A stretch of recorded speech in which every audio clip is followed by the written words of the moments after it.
오늘은 종교개혁 기념주일 제502주년을 맞는 종교개혁 기념주일을 맞이하여서 개혁교회와 사명이라는 제목으로 말씀을 드리겠습니다. 이달 10월 31일은 무슨 날입니까?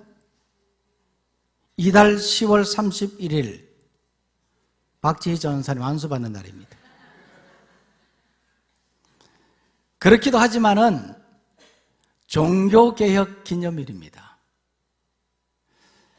1517년 독일의 젊은 사제 34살의 독일의 사제 마틴 루터가 독일 비텐베르크 대학 게시판에 당시에 부패되었던 로마 가톨릭 교회의 개혁을 위한 반박문 95개 조항의 반박문을 게시함으로써 종교개혁이 시작되었습니다. 루터의 종교개혁은 다방면으로 이루어졌습니다. 물론 그 시초는, 그 발단은 면죄부 판매 사건이었지만은 이 외에도 성례전의 문제라든지 그리고 이 각종 성상들을 제거하는 그런 문제들, 이런 문제들에 대한 개혁이 이루어졌습니다. 지난주 월요일에 양화진에 있는 외국인 묘지를 방문을 하고 접해 있는 천주교 순교지 절두산을 찾아갔습니다. 이미 출입 통제 시간이 끝났기 때문에 성당 안에는 들어가지 못했지만 그 주변을 둘러보면서 천주교는 역시, 로마 가톨릭은 역시 성상의 종교라는 것을 다시 한번 확인할 수 있었습니다. 그 초입에 마더 테레사 수녀의 상이 있었고, 또 왼쪽 편에는 교황 요한 바오로 2세의 상이 놓여져 있었습니다.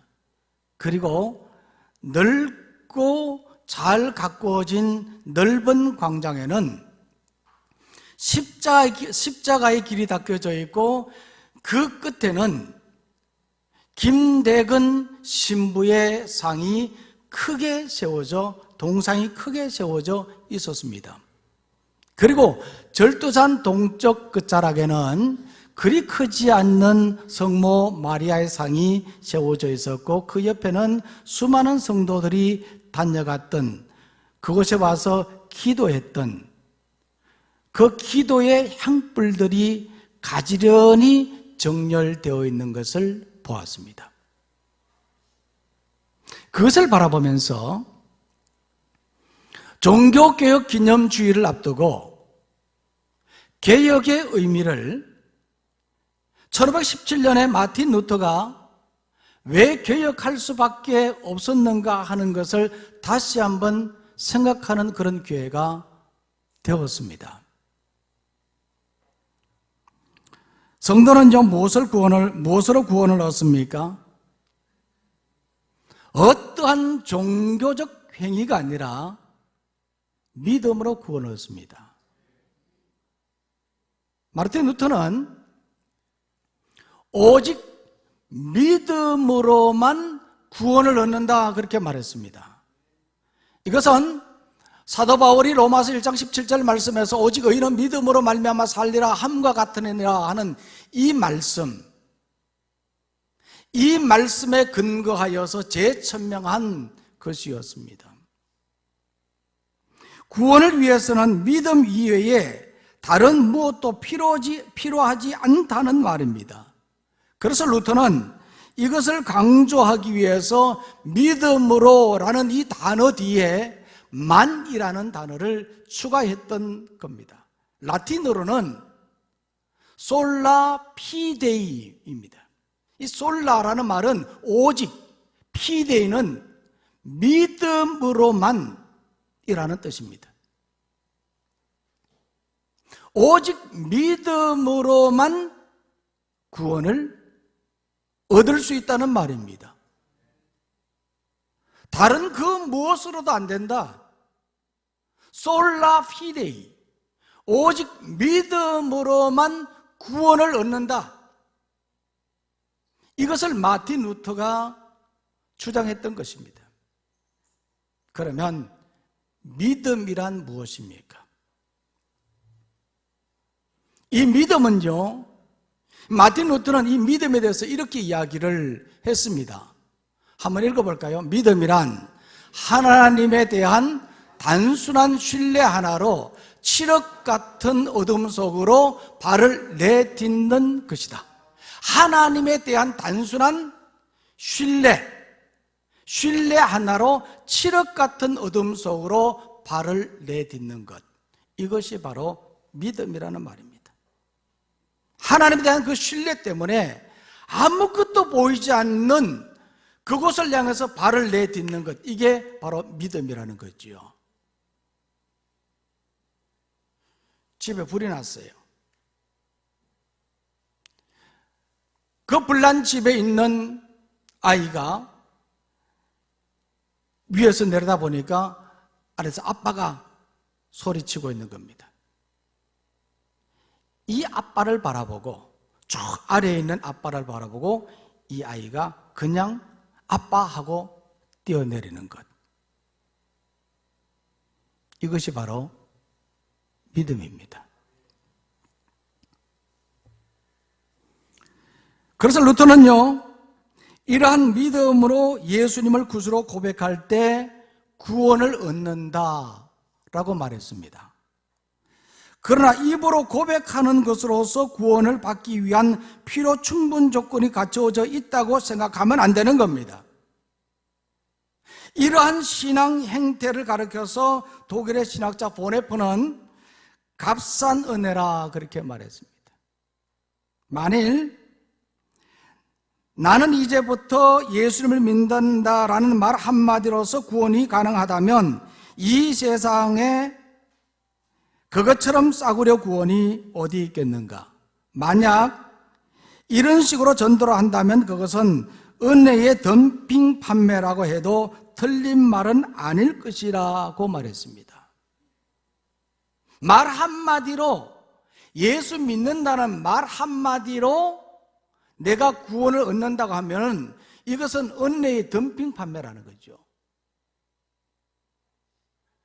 그래서 보네퍼는 예수님을 믿는다고 라고 말하는 것은 예수님을 따른다라는 이 말의 의미가 함축되어져 있어야 된다고 주장을 했던 겁니다. 그냥 믿는 것이 아닙니다. 이미 제가 여러 차례 주일 설교를 통해서 말씀을 드렸습니다. 우리가 복음에 확신이 있으면, 내 속에 복음에 대한 확신이 있으면 이 복음의 능력에 따르는 그런 삶을 살아가야 되는 것입니다. 내 삶이 수반되지 않는 믿음의 고백은 아무런 의미가 없다는 말이죠. 그래서 마틴 루터가 말한 것이나 보네퍼가 말한 이 말들은 여기에는 반드시 예수님을 따르는 그런 삶이, 다시 말하면 예수님을 닮아가는 그러한 삶이 수반되어야 된다. 그런 삶을 살아가는 것이 진정한 믿음이라는 말입니다. 여기에는요, 어떠한 불이익도 기꺼이 감수하는 것이 포함되어 있습니다. 그래서 믿음이란 어떠한 불이익도 기꺼이 감수하며 예수님을 따르는 겁니다. 이것이 바로 종교개혁의 신앙입니다. 이것이 바로 리폼드 처치, 이 개혁교회의 고백이고 이것이 바로 신앙인 것입니다. 그렇다면 이런 개혁교회의 사명은 무엇입니까? 이 사명이라는 말은요, 맡겨진 임무라는 뜻입니다. 예수님의 사명은 생명을 살리는 것이었습니다. 예수님께서는 이 사명에 따라서 이 땅에 오셨고, 이 사명에 따라서 주어진 인생의 삶을 사시면서 십자가에 못 박혀 죽으시고 사흘 만에 다시 살아나셨습니다. 아멘 안 해도 그러십니다. 아멘. 너무 심각하게 들으시는 것 같아서. 그리고 예수님께서는요, 하늘로 승천하시면서 모인 무리들과 제자들을 향해서 전도의 대사명을 주셨습니다. 그들에게 전도의 대사명을 주셨어요. 너희는 가서 모든 민족을 제자로 삼아 아버지와 아들과 성령의 이름으로 세례를 베풀고 내가 너희에게 분부한 모든 것을 가르쳐 지키게 하라. 이것이 바로 예수님께서 제자들과 무리들에게 주신 사명이었습니다. 그래서 개혁교회의 사명은 바로 전도인 것입니다. 오늘 우리 교회의 사명이 무엇입니까? 우리 교회는 구원받은 은혜로 불신자를 전도하여 제자 삼고 성령이 주시는 은사로 비전을 이루는 행복한 공동체입니다. 우리 교회 역시 마찬가지입니다. 구원받은 은혜로 불신자를 전도하여 제자 삼는 것입니다. 이것이 바로 우리 교회의 사명입니다. 이처럼 전도는 오늘 우리 모두에게 주어진 사명이라는 말이에요. 오늘 이 본문의 말씀도 보면요, 이 사명에 대해서 말씀을 하고 있습니다. 예수님께서는 제자들에게 큰 잔치의 비유를 말씀하셨습니다. 이 잔치는 천국 잔치, 구원의 잔치를 말하고 이 잔치의 주인은 하나님이시고 보내진 종들은 예수님을 말하기도 하고 오늘날 예수님 믿는 모든 성도들을 말합니다. 그리고 잔치에 초대받은 사람들은 믿지 않는 세상의 불신자들을 말하는 겁니다. 그런데 오늘 이 말씀에 보니까요, 주인은 종들에게 어떤 사명을 주셨습니까?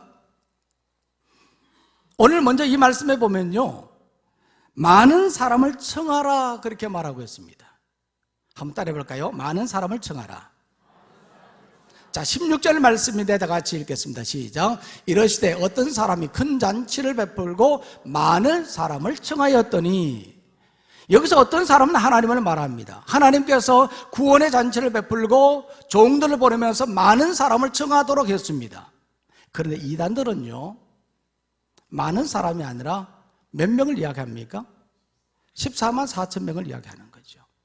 이 잘못된 겁니다.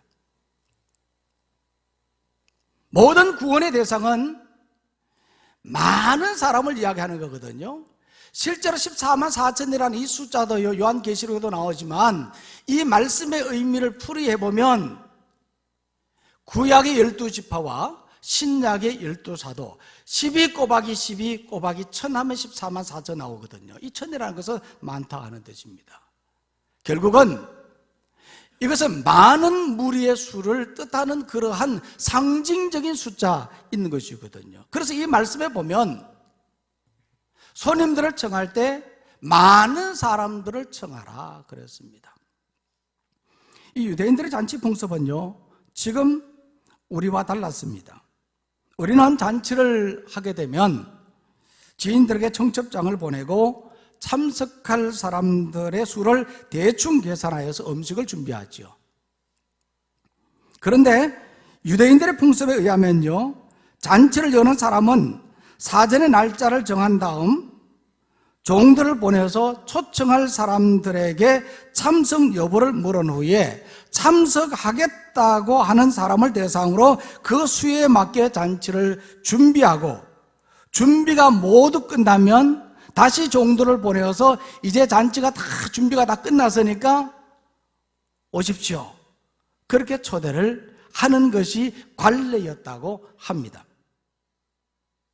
그런데 그때에 불가피한 사유가 아닌, 어떤 특별한 사유가 아닌 한 잔치에 불참하는 것은요, 매우 큰 결례 문제였습니다. 심지어 이 초청을 거부하는 것은 주인을 무시하는 행위였고, 또 심지어 이것은 선전포고를 하는 것과 다름이 없다고 합니다. 왜냐하면 이미 오겠다고 약속을 했거든요. 약속을 했고 그 약속에 따라서 잔치를 준비했잖아요. 준비했는데 정작 오라고 그러니까 못 오겠다 그러니까 여러분 같으면 어떻게 하시겠어요? 남 이야기로 듣지 말고 내 이야기로 한번 생각해 보십시오. 만약 이런 상황이라고 한다면 어떻게 하시겠어요? 굉장히 좀 난감하게 되지 않겠습니까? 그죠? 이런 일이 세상에 어디 있느냐? 근데 오늘 이 본문의 말씀에 보니까요, 이 사람들 한결같이 핑계를 대는 거예요. 근데 이 말씀에 보니까 모두가 18절 말씀 보십시오. 이 말씀에 보니까 초청받은 자들이 다 일치하게 사용을 했습니다. 그들은 서로 계획이나 한 듯이 단 한 사람도 예외 없이 초청을 사용했습니다. 이로 인해서 잔치집에는 큰 문제가 발생했습니다. 잔치는 기쁨이고 축하의 자리인데 청함받은 자들이 한결같이 펑크를 냈기 때문입니다.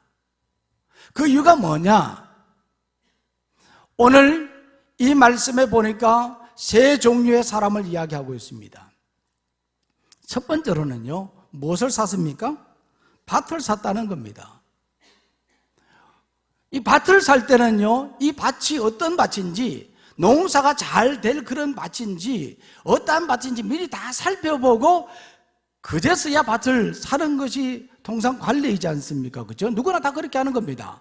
그런데 가보지 않았다는 거죠. 그래서 내가 밭을 샀으니 내가 밭으로 나가 봐야 되겠다. 그래서 내가 당신의 초청에 내가 갈 수 없다. 이렇게 거절을 했다는 거예요.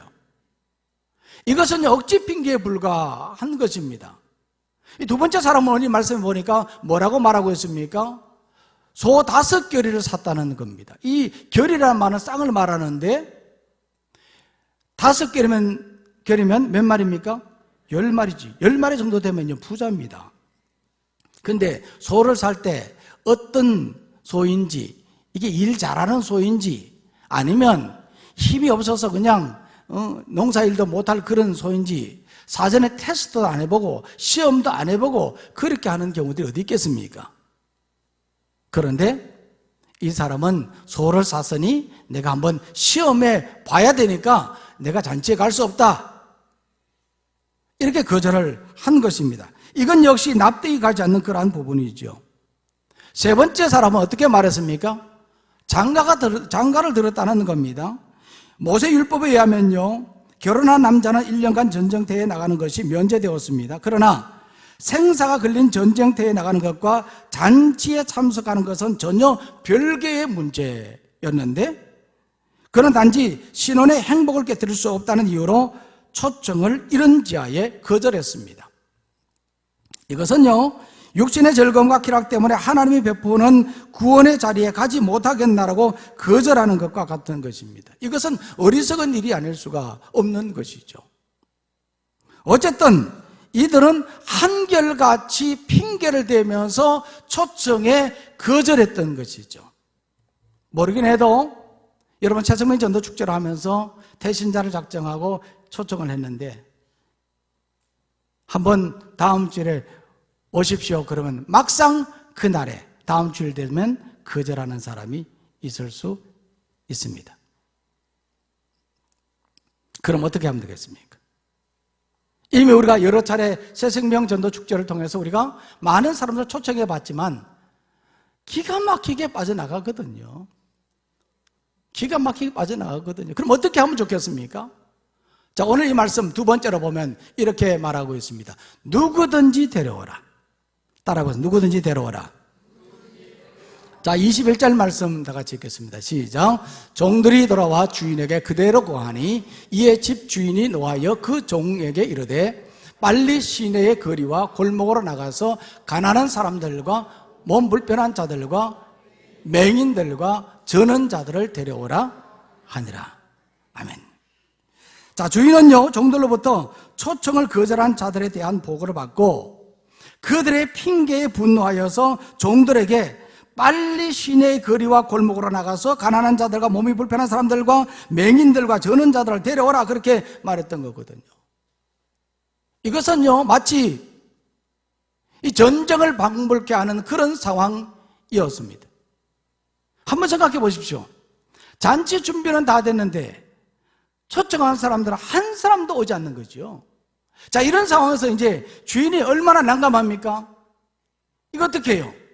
그러니까 종들에게 지금 빨리 나가라, 빨리 나가서 이곳저곳을 다니면서 누구든지 다 데려오라, 그렇게 지금 이야기를 하고 있는 것이죠. 그러니까 지금 막 종들하고 모두가 지금 난리가 난 겁니다, 지금 이제. 그래서 지금 이 말씀에 보니까 주인이 뭐라고 말하죠? 빨리 데려오라 그랬어요. 빨리 데려오라. 왜 빨리 데려와야 됩니까? 준비가 다 끝났잖아요, 지금. 음식 준비도 지금 다 됐습니다. 그러니까 지금 지체할 수 없는 그런 상황이지 않습니까? 어쩌면 이것은요, 우리가 주님 오실 때를 기다리는 우리의 모습과도 같습니다. 지금은 지체할 시간이 아니거든요. 시간이 지나고 나면 구원의 자리는 끝이 나는 겁니다. 그래서 전도는 어떻게 됩니까? 지체하지 말아요. 빨리 해야 되는 겁니다. 아멘. 또 하나는요, 오늘 여기 보면 어디서든지 데려오라, 그렇게 말하고 있거든요. 시내 거리와 골목으로 나가라, 그렇게 말했는데, 이 시내 거리는 많은 사람들이 다니는 넓은 길을 말하고, 골목은 소외된 사람들이 엄밀하게 다니는 좁은 길을 말하는 겁니다. 어디서든지 가서 데려오라, 그렇게 말하는 겁니다. 그래서 전도는 직장이나 일터에서든지 길에서든지 또 식당에든지 또 운동하는 그런 모임에서든지 누구든지 만나는 곳에서 그냥 데려오는 것입니다. 이게 전도의 방법이죠. 또 오늘 이 말씀에 보니까 누구든지 데려오라 그랬거든요. 누구든지. 여기 보니까 뭐라고 말하고 있습니까? 가난한 사람이든지 몸이 불편한 사람이든지 맹인들과 저는 자들을 데려오라, 그렇게 말했습니다. 이들은요, 가난해서 결혼도 못하고 돈이 없어 소도 사지 못했고 한 번도 잔치에 초청받지도 못한 그런 사람들이었습니다. 그래서 주인은 이런 사람들까지 데려오라, 그렇게 말했던 겁니다. 그래서 전도는 누구든지 데려오는 것입니다. 그래서 22절 이 말씀에 보니까 종들은 주인이 명하신 대로 행했던 것입니다. 그렇게 나가서 그들을 데려왔던 것이죠. 오늘도 이와 같이 전도하는 사람 되기를 원합니다. 세 가지입니다. 어떻게 해요? 먼저 빨리. 두 번째로는요, 어디서든지. 그리고 세 번째로는 누구든지 데려오라 그랬습니다. 자, 그런데 이와 같이 주인이 종들에게 명령했을 때 이 종들이 나가서 데려왔어요. 데려왔는데 보니까 자리가 다 차지를 않았습니다. 그래서 주인이 또다시 말합니다. 세 번째로 뭐라고 말합니까? 강건하여 내 집을 채워라. 따라해볼까요? 강건하여 내 집을 채워라. 자, 23절 말씀인데 다 같이 읽겠습니다. 시작. 주인이 종에게 이르되 길과 산을 타리 가로 나가서 사람을 강건하여 데려다가 내 집을 채워라. 자, 아직까지 빈자리가 있자 이 주인이 종들에게 다시 말했습니다. 길과 산을 타리 가로 나가서 사람들을 강건하여 데려다가 내 집을 채워라 그랬어요. 21절 말씀에서 길과 골목은, 거리와 골목은 성내를 말한다면요, 여기서 길과 산을 타리는 성 밖을 말하는 거거든요. 주인은 종들에게 성 밖으로 나가서 사람들을 강건하여서 데려오라, 그렇게 말했습니다. 이 강건하다는 말은 강제로 억지로 그냥 잡아서 데려오라 하는 이 말이 아니라, 원어적인 의미로 보면요, 잘 설득하여 데려오라 하는 말입니다. 한번 따라해볼까요? 잘 설득하여 데려오라. 잘 설득하는 것이 됩니까? 안 됩니까? 쉬워요? 안 쉬워요? 쉽지 않죠. 쉽지 않죠. 그래서 여기에는요, 세 가지가 필요합니다. 첫 번째로는 친절하게 해야 됩니다. 두 번째로는요, 인내해야 됩니다. 친절하게 하고, 두 번째, 인내하고, 세 번째로는 사랑의 마음으로 해야 됩니다. 친인사. 자, 첫 번째가 뭐라 그랬어요? 친절하게. 두 번째로는요, 인내하며. 세 번째로는요, 사랑의 마음으로. 그렇게 잘 설득해서 데려와 내 집을 채우라. 그렇게 말했습니다. 유대인의 탈무드에 보면요, 아이가 맛있는 것 먹고 싶다 그러면 어머니는 이 아이를 데리고 시장으로 가서 그 재료들을 사서 집에 들어와 음식을 만드는 방법을 가르쳐 준다고 합니다. 우리는 어떻습니까? 아이가 학교 간 뒤에 엄마가 시장 가서 참 맛있게 준비해서 아이가 학교에서 돌아오면 그것을 먹게 하지요. 무엇의 차이입니까? 문제를 해결하는 방법을 가르쳐 주어야 한다는 겁니다. 우리는 문제를 직접 해결해 주는 거죠. 그러나 유대인들은 문제 해결하는 방법을 가르쳐 줍니다. 그래서 흔히 말하잖아요. 우리는 물고기를 잡아주죠. 유대인들은 물고기를 잡는 방법을 가르쳐 주지 않습니까? 중요한 것은 해결하는 방법입니다. 어떻게 해결할 것이냐? 핑계를 대며 잔치에 참석하기를 거절하는 사람이 있다고 포기하지 말고 초청할 수 있는 방법이 무엇인지 찾아야 하는 것입니다. 그 방법이 뭡니까? 친절하게, 그리고 인내하며, 그리고 사랑의 마음으로. 오늘 여러분들 이것을 꼭 기억하시기를 바랍니다.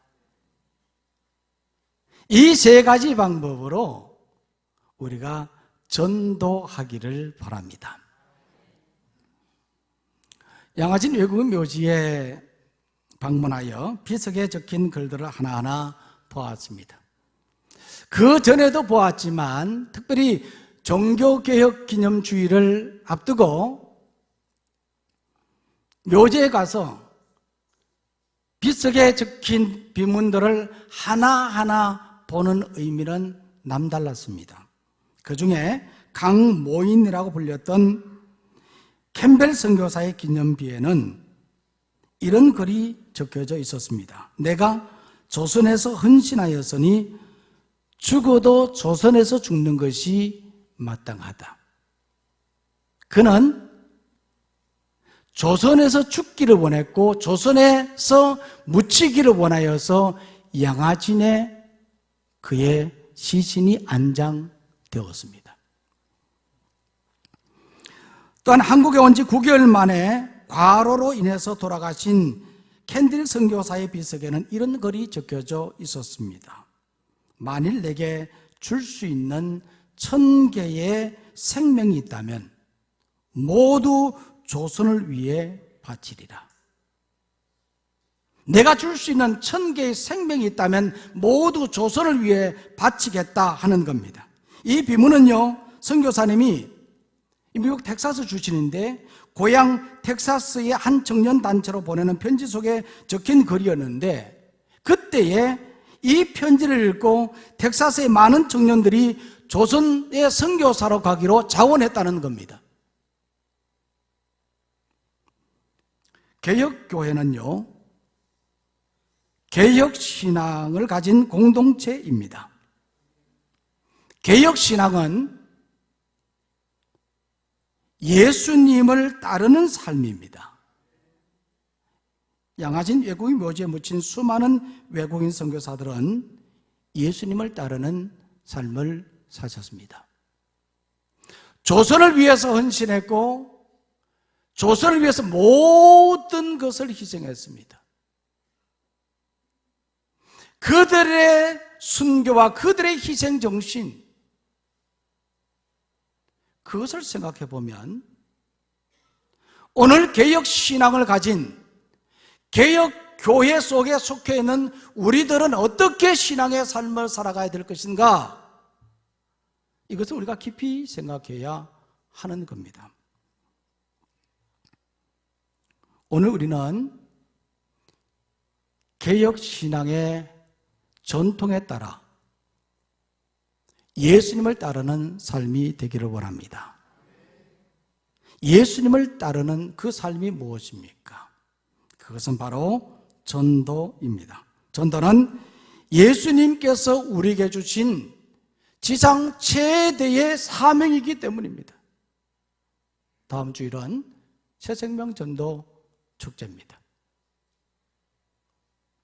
나는 데려올 사람이 없으니